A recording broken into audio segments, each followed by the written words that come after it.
Welcome back to the channel, everybody. If you are just tuning in, if you are just opening up your favorite social media app, I need you to brace yourself because the National Basketball Association has just been completely flipped on its head. We have an absolute blockbuster, a landscape-altering, earth-shattering trade that nobody saw coming this early in the offseason. The Charlotte Hornets have officially traded their franchise point guard, the absolute face of their organization, LaMelo Ball, to the Minnesota Timberwolves. Yes, you heard that correctly. LaMelo Ball is packing his bags and heading to the Western Conference to team up with Anthony Edwards. They are forming what is undoubtedly going to be the most electrifying, highlight reel-producing backcourt in the modern era of basketball. But before we get completely lost in the hype of those lob passes and deep three-pointers, we have to look at the sheer magnitude of what the Timberwolves gave up, because they did not get LaMelo for cheap. Minnesota is sending back fan favorite, former Sixth Man of the Year, and absolute cult hero Naz Reid to the Hornets. Alongside Reid, the Hornets are also acquiring defensive stalwart Josh Green, plus an absolute treasure chest of draft capital. We're talking about a 2033 unprotected first-round pick, 3 first-round pick swaps in 2028, 2029, and 2030, and 3 additional second-round picks. This is not just a trade. This is a defining moment for 2 franchises heading in radically different directions. Let us rewind for a second and look at the Charlotte Hornets.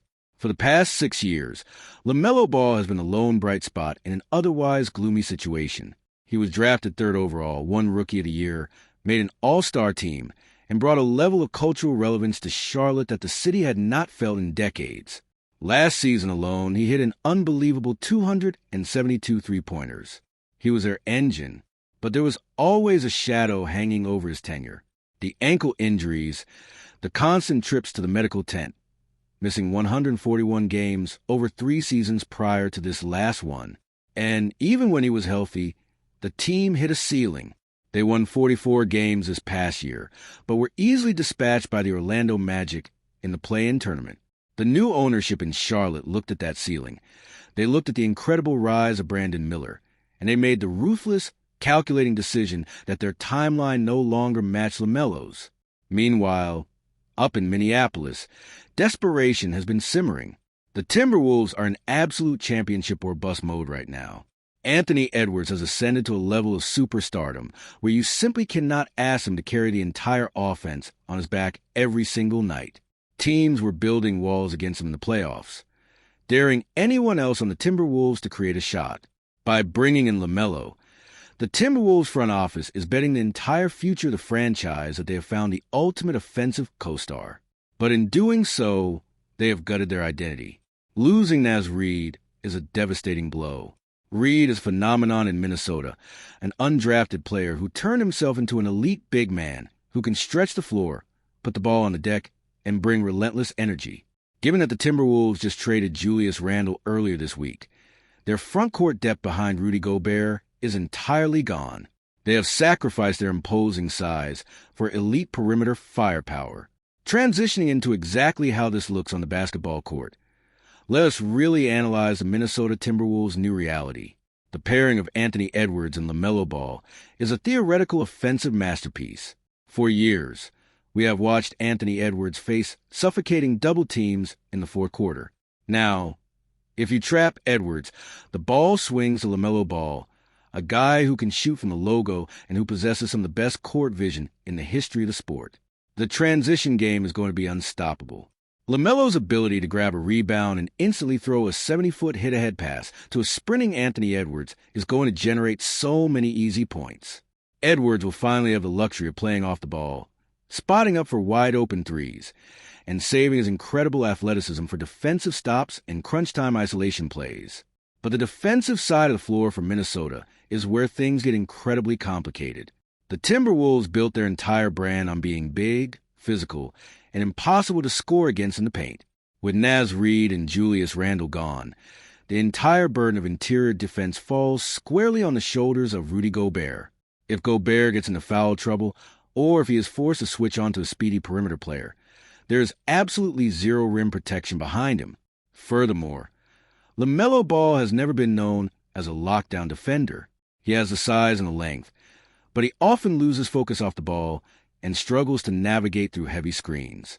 While bringing in Josh Green in this trade helps significantly, because Green is an absolute dog on defense who will take the toughest matchups, the Timberwolves are going to have to drastically alter their defensive schemes to hide LaMelo and protect Gobert.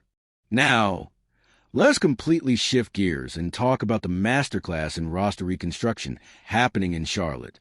For far too long, the Hornets were stuck in the NBA's worst position, the middle.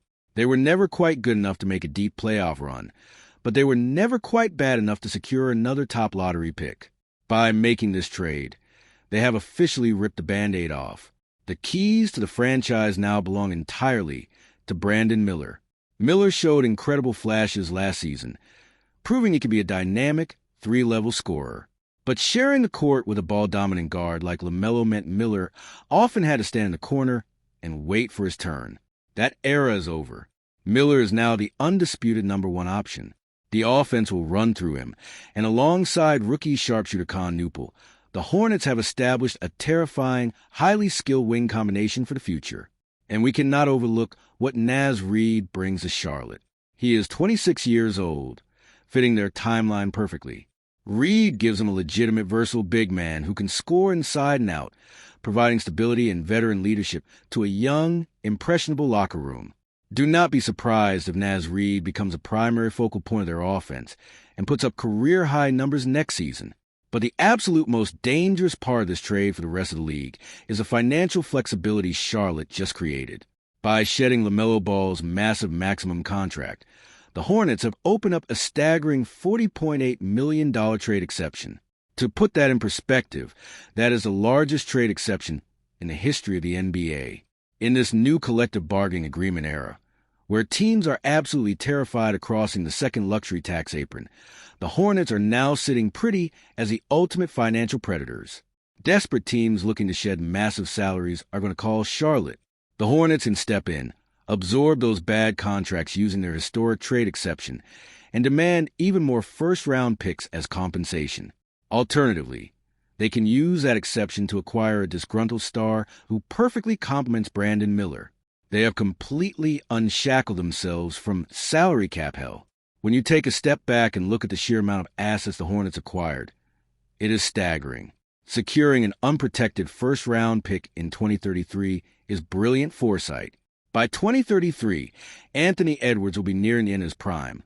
Rudy Gobert will be retired, and the consequences of Minnesota trading away all their draft picks will finally hit them.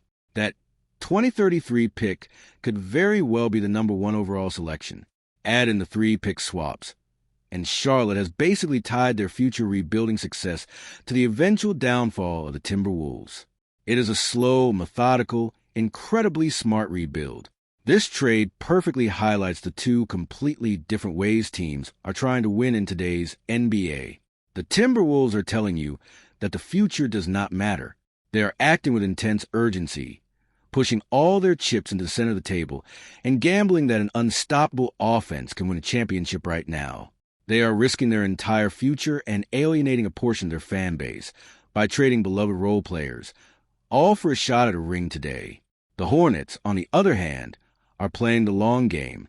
They are accumulating premium draft capital, prioritizing extreme financial flexibility, and trusting their scouting department to build a sustainable, long-lasting contender around Brandon Miller. The emotional toll of this trade is also going to be fascinating to watch. LaMelo Ball goes from being the sole king of Charlotte to sharing the marquee in Minnesota with Anthony Edwards. How will he handle the pressure of championship expectations? How will he react when the coaching staff demands maximum effort on defense every single possession? On the other side, Naz Reid leaves a championship contender in Minnesota, the only NBA home he has ever known, to join a rebuilding team in Charlotte. He has to stay motivated and prove that he can be a leader in a new environment. The schedule makers have to be absolutely thrilled right now. The first time these two teams meet on the court next season is going to be historic. We're going to be hyper-analyzing every single possession. We're going to watch how Minnesota handles defending the paint without Naz Reid, and we're going to watch how Charlotte's offense operates with Brandon Miller calling the shots. Every game is going to be a referendum on who actually won this blockbuster deal. I want to hear from every single one of you in the comments section down below. If you are a Minnesota Timberwolves fan, are you terrified that your front office just traded away all your depth and defensive identity? Or are you absolutely ready for the defensive explosion of Anthony Edwards and LaMelo Ball? Do you think they can actually share the ball when the game is on the line? And for the Charlotte Hornets fans out there, how are you processing this? Are you heartbroken to see LaMelo go? Or are you thrilled that the front office finally picked a definitive direction and cleared the way for Brandon Miller to become a superstar? Let me know your thoughts. Make sure you hit that like button. It really helps the channel out. And if you want the most detailed, comprehensive NBA coverage all season long, make sure you subscribe and turn on those notifications. We will be breaking down the ripple effects of this trade for months. Thank you so much for watching, and I will see you in the next deep dive.